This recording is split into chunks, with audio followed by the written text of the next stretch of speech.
예, 아시아를 아우르는 대중음악 시상식이며 동시에 K-팝 공연 콘텐츠를 대표하는 최고의 브랜드 엠넷 에이시안 뮤직 어워드, 일명 마마에 대해 발표할 발표자 이효섭입니다.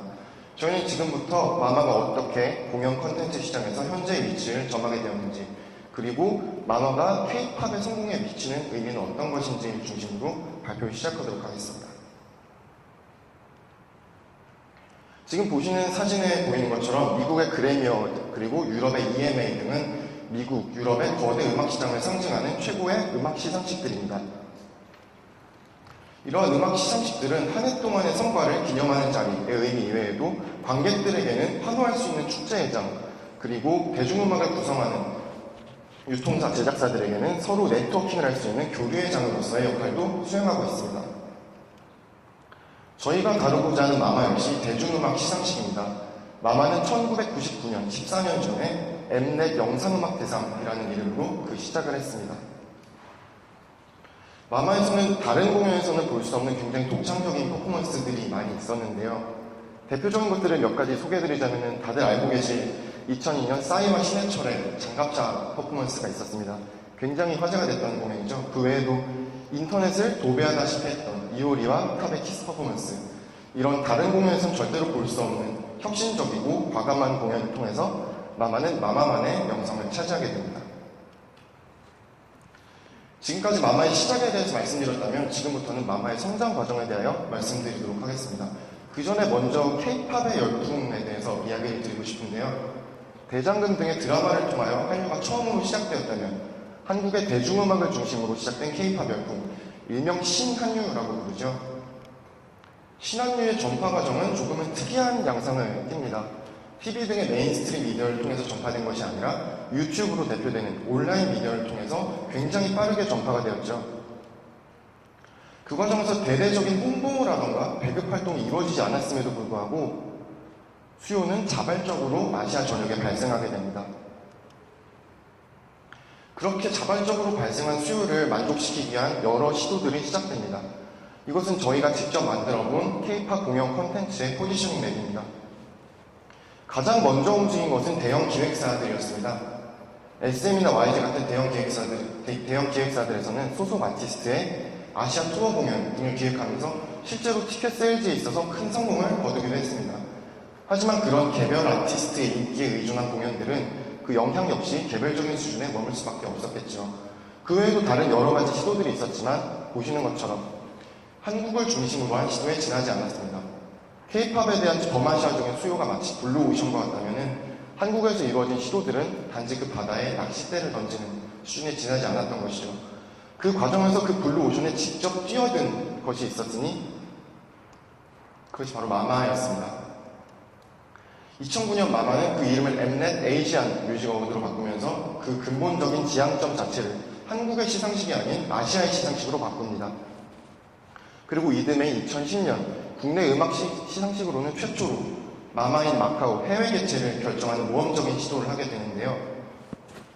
마마인 마카오를 진행하면서 최초로 아시아의 K-팝 팬들이 직접 경험할 수 있는 공연 콘텐츠가 시작되게 됩니다.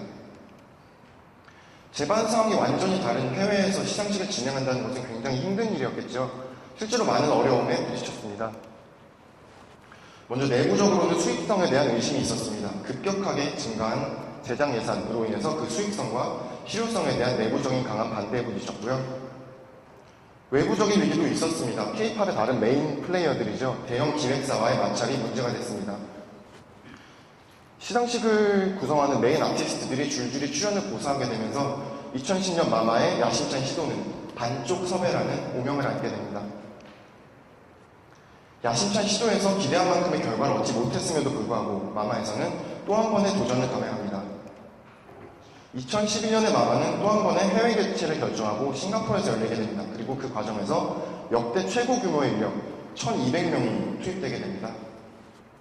더욱더 규모를 늘리겠다는 마마의 결단이었던 것이죠. 그 결단의 결과로 세계 최고의 아티스트들입니다. 스눕독이라던가 블랙 아이드 피스의 윌.i.am 같은 세계 최정상 아티스트들을 섭외하는 데 성공하고요. 그리고 힙합의 전설이라고 불리는 인물이죠. 닥터 드레가 최초의 아시아 공연을 마마를 통하여 성사시키게 됩니다. 그것을 통해서 2010년에 비해서는 진일보된 모습을 보여주는 데 성공하고 그간의 노력이 헛된 것이 아니었음을 증명할 수 있었습니다. 그래야 현재의 마마는 한국을 대표하는 공연 콘텐츠 브랜드로 자리 잡기에 손색이 없는 모습을 보여주고 있습니다. 마마가 짧은 기간 동안 얼마나 큰 성장을 거뒀는지는 수치를 보면 여실히 알 수 있는데요. 기존의 아시아 3개국에만 방송되던 마마는 2010년 기준 13개국, 그리고 2012년 기준으로는 무려 85개국에 방영되는 성과를 이루게 됩니다. 전 세계적인 커버리지를 확보한 것이죠. 그 투표수의 변화는 훨씬 더 극적입니다. 2010년 당시에 단지 55만 표에 불과하던 총 투표수는 해외 팬들의 적극적인 참여를 통해서 2012년에 무려 3,800만 표로 증가하게 됩니다. 마마는 시작과 함께 그 가능성을 의심받았었죠. 하지만 무려 겨우 3년이 지난 2012년에 마마는 블룸버그, CNN 등 세계 최고의 외신들의 스포트라이트를 받는 최고의 시상식으로 자리 잡았고, 미국 빌보드지의 표현을 빌리자면 아시아의 그래미 어워즈라고 표현이 될 정도로 높은 위상을 자랑하게 되었습니다. 지금까지 아시아 최대 시상식으로서의 마마에 대하여 설명을 드렸습니다. 말씀드린 대로 마마는 단지 상을 주고받는 시상식의 의미를 훨씬 뛰어넘는 규모와 의미를 가지고 있는 이벤트인데요. 저희가 공모전을 진행하면서 방송과 연예계에 있는 많은 분들과 인터뷰를 할 기회가 있었습니다. 인터뷰를 하면서 말씀해 준 것이 있는데요. 현재의 K-팝은 장르로 자리 잡기 이전에 과도기적인 상태에 있다는 말씀을 해주셨습니다. 흔히들 아시는 라틴팝이나 유로팝 같은 것들은 세계 음악 시장에서 주류 장르로 인정을 받고 있죠.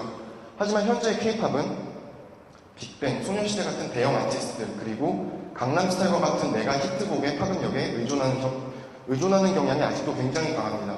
K-팝이 장르로서 인정받기 위해서는 아직도 수많은 노력이 필요하겠죠. 그 노력의 일환으로 가장 중요한 의미를 두는 것을 저희는 마마에서 찾았습니다. 장기적인 안목에서 K-팝을 발전시키기 위해서는 K-팝의 장르화가 필요하겠죠. 마마는 마치 K-팝의 엑스포와 같은 역할을 할 수 있다는 생각을 했습니다. 아시아의 K-팝 팬들에게 마마에 대한 관심과 선호를 끊임없이 환기시키는 그 통로로서의 역할을 수행할 수 있습니다. K-팝, 장르화된 K-팝에 대한 체계화된 인기를 계속 이어가기 위해서는 시스템적인 기반을 갖추는 것이 무엇보다 중요하겠죠. 그 시스템적인 기반을 갖추기 위한 노력의 성공에 있는 것이 바로 마마라는 생각을 저희는 했습니다. 세계를 휩쓸고 있는 이 K-팝의 열풍을 지켜보면서 저는 그런 생각을 했습니다. 과연 한국에서 나온 것이 전 세계 사람들을 이렇게나 열광하게 만들고 이렇게나 즐겁게 만들었던 적이 과연 있을까? 그것은 자동차로도 핸드폰으로도 하지 못했던 일입니다. 하지만 한국의 문화 콘텐츠, K-컬처가 그 일을 해내고 있습니다. K-팝의 성공은 한국에게는 처음 다가온 기회와도 같다는 생각을 합니다. 그런 기회를 단발적인 수요에 의지하는 그런 수익 창출의 기회로만 보는 것이 아니라 장기적인 안목에서의 경쟁력으로 발전시키기 위해서는 더 넓은 안목에서 그리고 희생과 실패를 감수한 과감한 시도가 필요하다는 생각을 합니다. 저는 그리고 그것이 지난 4년간 마마가 해온 일이라는 생각을 했습니다. 다가오는 11월에 마마는 또 한 번의 과감한 시도를 합니다. 그 시도는 2013년 마마인 홍콩에서 계속될 텐데요. 아시아를 넘어서 세계에 즐거움을 전파하기 위한 마마의 행보는 앞으로도 계속될 것입니다. 지금까지 저희 발표를 들어주셔서 감사합니다.